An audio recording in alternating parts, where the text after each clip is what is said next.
que eu vou apresentar meu trabalho desenvolvido durante o mestrado no programa de pós-graduação em Letras da UFV, sob orientação da professora Michele Nagel Valadão. O objetivo geral do trabalho, então, foi mapear e analisar os vídeos acessíveis em Libras na plataforma YouTube, abordando conteúdos e cenários relacionados ao tema vacina contra a Covid. Entendendo, né, a relevância desses materiais no letramento científico de surdos. Esses foram os objetivos específicos, né? Então, foi pesquisar e identificar esses vídeos, identificar os recursos usados para promover a difusão da Libras entre ouvintes, listar e avaliar o perfil, né, dos canais, que foram institucionais e não institucionais dos vídeos, verificar se os vídeos apresentam as fontes de informação e analisar os sinais ensinados nesses sinalários. A justificativa se dá devido às barreiras linguísticas, né, para a comunidade surda durante a pandemia, para encontrar, né, ter acesso a essas informações, considerando a crescente onda de fake news. Essa é né, uma abordagem do contexto, né, da pandemia, quando o primeiro vírus foi detectado em Wuhan, na China, em 2019. No Brasil, os primeiros casos foram identificados em 2020, né, em janeiro, decretando, né, declarando a epidemia em 2020, e a partir desse quadro, a OMS recomendou, né, os protocolos de segurança, que são as intervenções não farmacológicas.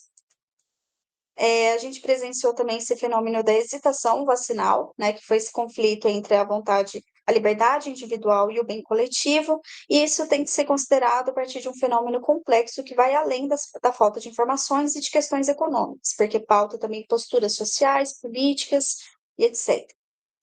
Inclusive, né, a gente presenciou a queda da cobertura vacinal no Brasil, especialmente a partir de 2016. Tanto que a OMS incluiu na lista de 10 ameaças à saúde global em 2019 os movimentos anti-vacina. E isso também foi visto, né, no comportamento no discurso do ex-presidente Jair Bolsonaro, com uma retórica populista anticientífica. Em relação à língua, né, uma sociedade ela não se constrói sem uma língua e a língua não se constrói, né, fora de uma sociedade, fora desse contexto de uso de interação social. E a valorização ou desvalorização da língua está principalmente relacionada ao grupo que a utiliza. A Libras ela é, então, uma língua natural utilizada pela comunidade surda brasileira, que deve ser percebida, né, pela uma concepção socioantropológica da surdez. Em relação às políticas linguísticas, né, nós temos as leis mais importantes, que são as de 2002, que reconhece a Libras, né, como língua oficial da comunidade surda, e o decreto de 2005, que torna a Libras uma disciplina obrigatória nos cursos de licenciatura, magistério e curso de fonoaudiologia.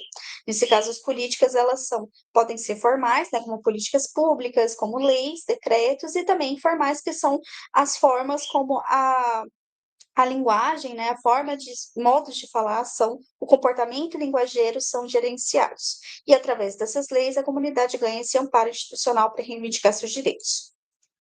A partir então das perspectivas da linguística aplicada, nós temos então, né, uma linguística aplicada transdisciplinar e interdisciplinar, no qual nós temos que desenvolver mais estudos, né, nesse campo, né, acerca da Libras, da surdez, principalmente produção de mais materiais acessíveis, sinalários, considerando todo o histórico da comunidade surda e, né, a realidade desse grupo e também o sulear dessas vozes. O estudo também aborda, né, as questões do ensino remoto emergencial, né, como que o advento dessas tecnologias, o uso dessas tecnologias evidenciaram ainda mais as relações de desigualdade, e no caso dos surdos, o impacto foi ainda maior, devido também às barreiras de acessibilidade linguística. Os materiais, né, de sinalários cresceu bastante durante a pandemia, mas ainda assim a produção continua precária e escassa, e a privação da língua e também da linguagem científica prejudica o processo de letramento científico dos surdos, portanto, também a sua formação como cidadãos letrados e críticos. Portanto, né, o YouTube, né, tem esse potencial de divulgar, né, a cultura surda e também de comportar esses materiais, esses sinalários, né, porque o formato vídeo respeita o caráter espaço visual da Libras e pode contribuir tanto para a difusão e padronização da língua, como também para a sua difusão. Agora entramos na metodologia. Na metodologia foi feita uma pesquisa analítica descritiva, uma abordagem quantitativa, né, para mensurar os dados, e também uma investigação bibliográfica e análise documental, analisando, né, e coletando esses vídeos no YouTube. O YouTube foi escolhido nessa plataforma por permitir o acesso livre e gratuito e também por comportar o espaço visual da Libras. Então, tem esse potencial de plataforma de difusão da cultura surda, porque é capaz de armazenar e circular materiais em vídeo de diversos temas acessíveis em livros. O período delimitado foi de janeiro de 2020, quando teve o início da pandemia no Brasil, e setembro de 2020, que foi a data de qualificação desse trabalho. E o pico encontrado, né, ou seja, o período que mais foram encontrados vídeos, foi entre dezembro de 2020 e agosto de 2021, principalmente porque as primeiras vacinas foram distribuídas em janeiro de 2021. Foram escolhidas as palavras-chave vacina e Libras, e as duas categorias principais foram encontradas: informativos e sinalados. Os vídeos informativos que fornecem alguma notícia, alguma informação em Libras, e os sinalados que têm o propósito de ensinar sinais. Esses foram as informações, né? Cada vídeo foi classificado, categorizado e analisado em uma ficha, contendo todas essas informações aqui.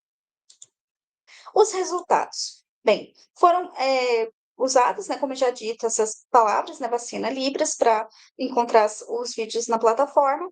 Esse é o gráfico que representa o pico, né, o período em que mais foram encontrados vídeos divulgados, de um total de 80 vídeos.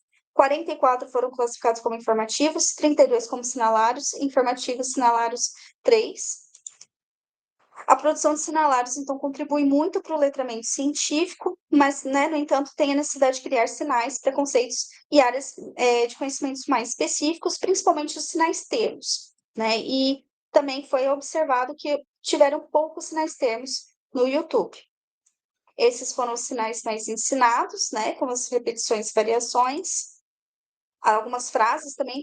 Principalmente, então, a gente identificou sinais e frases do contexto cotidiano de atendimento à saúde.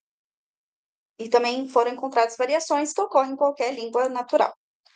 Em relação aos canais institucionais, né, dos sinalários, 18 canais foram considerados autônomos, ou seja, canais que não têm relação explícita com nenhuma instituição.